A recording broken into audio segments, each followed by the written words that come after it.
ички туризмди өнүктүрөлү деп көп айтабыз го достор. Ак суу деген жердебиз. Жерден ысык суу чыгат экен. Эл көп. Хот 3 сом болот экен, киргенде 3 сом төлөйт экен. Шортик 50 сом турат экен. Полотенце 100 сом. Ошентип келип биз алып кетсеңер болот достор.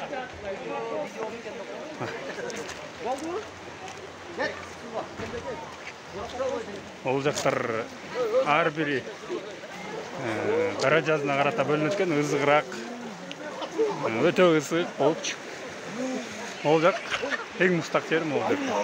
Ушул жерге секирип туруп анан ол жакка кирсең, денең чымырап, бир башкача сезимдер болот экен.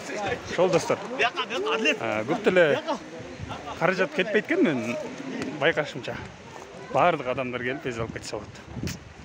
Ошо эз алалы, ички туризм өнүгүүсүнө салым кошолу.